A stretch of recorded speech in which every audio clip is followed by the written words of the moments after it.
السلام علیکم دوستوں اگر ایک ایسی لسٹ بنائی جائے جس میں ان لوگوں کا نام لکھا جائے جنہیں سب سے زیادہ کرٹیسائز کیا گیا، جن پر سب سے زیادہ لعن طعن کیا گیا، تو یقیناً ایسے لسٹ میں سب سے پہلا نام اڈولف ہٹلر کا ہوگا۔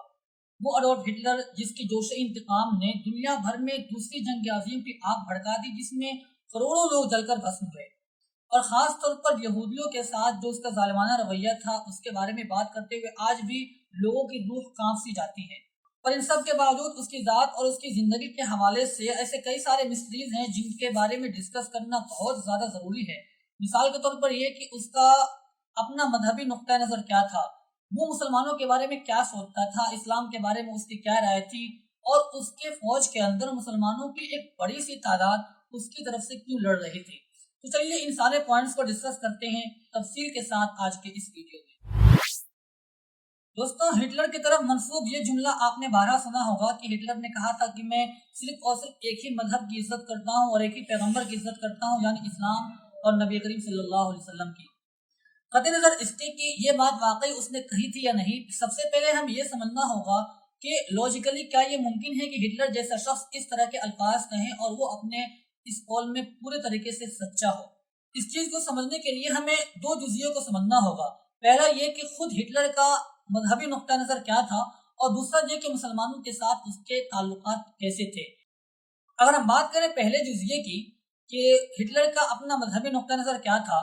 تو ویکیپیڈیا کے مطابق اوور دا ٹائم جس طریقے سے ہٹلر کے حالات بدلتے گئے، اس کا مذہبی نقطہ نظر بھی اسی طریقے سے بدلتا رہا۔ چنانچہ ایک عام سپاہی سے وہ ایک سیاسی لیڈر بنا، اور پھر جرمنی کا چانسلر بنا، اور پھر دوسری جنگ عظیم میں ایک قائد کی حیثیت سے لڑا۔ تو اوور دا ٹائم جس طریقے سے اس کے اپنے حالات بدلے، سچویشنیں بدلتی رہیں، اسی طریقے سے اس کا ریلیجس پوائنٹ آف ویو بھی چینج ہوتا رہا ہے۔ ویسے تو وہ ایک عیسائی ماں کی اولاد تھا اور وہ اپنے آپ کو عیسائی بھی کہا کرتا تھا، پر اس کی تقریروں میں بہت سی مرتبہ دوسرے مذہبوں کی طرف اس کا رجحان نظر آتا تھا، بسا اوقات اسلام کی طرف اور بسا اوقات جاپانی مذہب کی طرف۔ ہٹلر نے میرے کارنامے کے نام سے جو اپنی بایوگرافی لکھی تھی، اس میں اس نے اپنے مذہبی نقطہ نظر کے بارے میں کافی تفصیل سے لکھا تھا،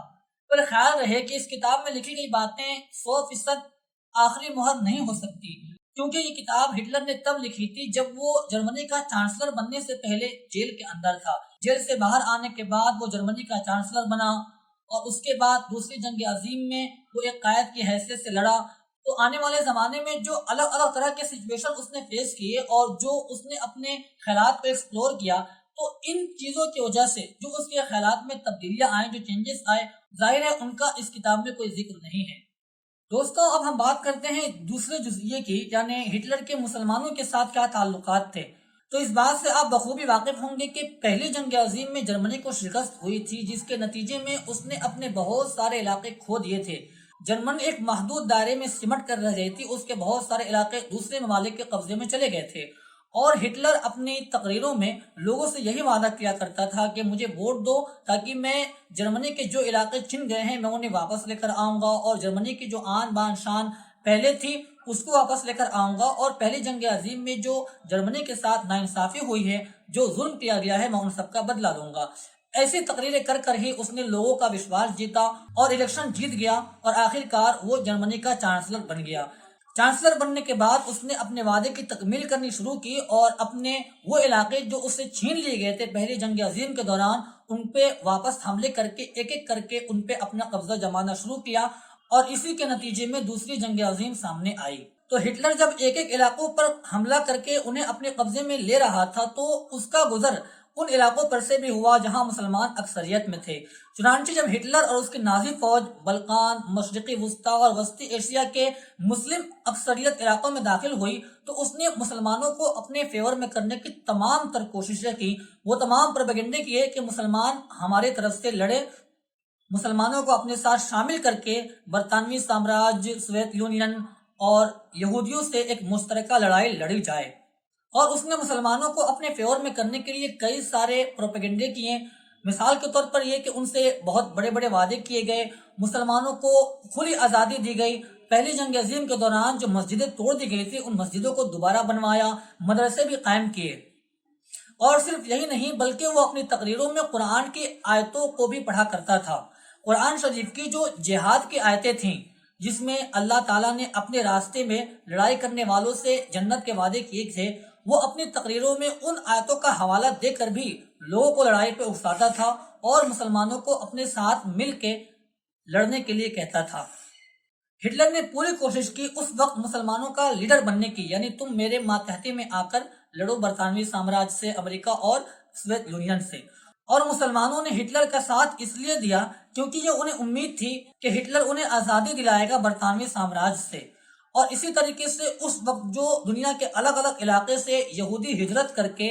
فلسطین میں جمع ہو رہے تھے، جس سے امکان تھا بیت المقدس کے مسلمانوں کے ہاتھ سے نکل جانے کا، ہٹلر نے مسلمانوں کو یہ بھی یقین دلایا کہ میں یہودیوں کو یروشلم میں داخل ہونے سے روکوں گا اور وہاں کی پاور، وہاں کے سارے اختیارات آپ ہی کے ہاتھوں میں رہیں گے۔ یہی سے کچھ لوگ اس بات کو بنیاد بنا کر مسلمانوں پر اعتراض کرتے ہیں کہ مسلمان اور اسلام، ان دونوں کا نظریہ یہودیوں کے بارے میں وہی ہے جو ہٹلر کا تھا، یعنی جس طریقے سے ہٹلر یہودیوں کو مار کاٹ کے، ان کے بچوں، ان کی عورتوں اور ان کے بوڑھوں کو مار کر بے دردی کے ساتھ یہودیوں کو اس دنیا سے ختم کرنے کا نظریہ رکھتا تھا، لوگ الزام لگاتے ہیں کہ مسلمان بھی ایسا ہی نظریہ رکھتے ہیں کیونکہ وہ بھی ہٹلر کے ساتھ تھے۔ پر دوستو، یہاں پر ایک بات جاننی بہت ضروری ہے کہ ہٹلر دو باتوں کی وجہ سے مشہور ہے، ایک سیکنڈ ورلڈ وار کی وجہ سے اور دوسرا ہولوکاسٹ کی وجہ سے، یعنی یہودیوں پر جو ظلم و ستم کیے ہیں اس کی وجہ سے۔ مسلمانوں نے جو ہٹلر کا ساتھ دیا وہ یہودی دشمنی کی بنیاد پر نہیں دیا، بلکہ اپنے سیاسی مقاصد کے لیے دیے، کیونکہ دوسری جنگ عظیم زمین کی لڑائی تھی، علاقے کی لڑائی تھی، تو مسلمانوں کو جہاں اپنا فائدہ نظر آیا ہٹلر کے ساتھ لڑنے میں، وہ ہٹلر کی فوج میں شامل ہو گئے۔ نہ یہ کہ مذہبی نقطہ نظر کے بنیاد پر یا یہودی دشمنی کی بنیاد پر وہ ہٹلر کے ساتھ مل کے یہودیوں کو مارنے کاٹنے میں مصروف تھے۔ اور اس بات کا سب سے بڑا ثبوت یہ ہے کہ اگر مسلمانوں نے ہٹلر کا ساتھ مذہبی نقطہ نظر کی بنیاد پر دیا ہوتا تو اس وقت دنیا کے تمام مسلمان یا کم سے کم اکثر مسلمان یہودیوں کے ساتھ ہوتے، حالانکہ ایسا نہیں ہوا، بلکہ جس طریقے سے مسلمانوں کی ایک بڑی تعداد ہٹلر کے ساتھ اس کی فوج میں شامل ہو کر لڑ رہی تھی، اسی طریقے سے ایک بڑی تعداد ہٹلر کے خلاف لڑنے والوں کی بھی تھی۔ چنانچہ ہندوستانی فوج جو اس وقت برطانوی حکومت کے ماتحت ہٹلر اور جرمنی کے خلاف لڑ رہی تھی، اس کی تعداد تقریباً 25 لاکھ بتائی جاتی ہے، اور یہ بھی کہا جاتا ہے کہ برطانوی حکومت کے ماتحت ہٹلر کے خلاف لڑنے والی فوج کے اندر مسلمانوں کی تعداد تقریباً 10 لاکھ تھی۔ اسی طریقے سے ساؤتھ افریقہ کے بھی بہت سارے مسلمان ہٹلر کے خلاف آئے تھے۔ کہا جاتا ہے کہ دوسری جنگ عظیم میں تقریباً 15 لاکھ مسلمان ہٹلر کے خلاف لڑتے ہوئے شہید ہوئے تھے۔ تو دوستو، اگر بات مذہبی نقطہ نظر کی ہوتی یا بات یہودیوں سے دشمنی کی ہوتی، یہودیوں پر ظلم کرنے کی بات ہوتی، تو دنیا کے تمام مسلمان یا اکثر مسلمان اس کے ساتھ ہوتے، حالانکہ ایسا نہیں ہوا، بلکہ وہ لڑائی زمین کی لڑائی تھی، وہ سیاسی لڑائی تھی۔ تو علاقے اور جغرافیہ کے اعتبار سے جہاں کے مسلمانوں کو ہٹلر کے ساتھ لڑنا فائدہ مند تھا وہ ہٹلر کی فوج میں ہو کے لڑے، اور جہاں کے مسلمانوں کے لیے ہٹلر کے خلاف لڑنا فائدہ مند تھا وہ اس کے خلاف لڑے۔ اور انٹرنیٹ پر یا واٹس ایپ میسیجز میں جو بھی اس کی طرف منسوب وہ اقوال یا کوٹس ملتے ہیں جو اسلام یا مسلمانوں کے فیور میں ہیں، وہ یا تو بالکل جھوٹ ہے یا ہٹلر نے انہیں مسلم اکثریتی علاقوں میں مسلمانوں کو اپنے فیور میں لانے کے لیے کہا تھا۔ جیسا کہ آج ہمارے ہندوستان میں بھی جب بھی چناؤ کا وقت آتا ہے تو بہت سارے نیتا ایک بہروپیے کی طرح اسلام اور مسلمانوں کی خیرخواہی کی باتیں کرنے لگتے ہیں، اس لیے نہیں کہ وہ واقعتاً خیرخواہ ہیں، بلکہ اس لیے کہ انہیں ووٹ چاہیے ہوتا ہے، اور الیکشن نکل جانے کے بعد کیا حال ہوتا ہے اس بات سے تو آپ سب بخوبی واقف ہی ہیں۔ پر اتنی بات ضرور ہے کہ ہٹلر نے اس بات کی خواہش ضرور کی تھی کہ کاش کہ وہ ایک مسلمان ہوتا، اور اس کی خواہش صرف اسلام کے لیے نہیں تھی بلکہ اس نے یہ بھی کہا تھا کہ کاش وہ جاپانی مذہب کا ہوتا۔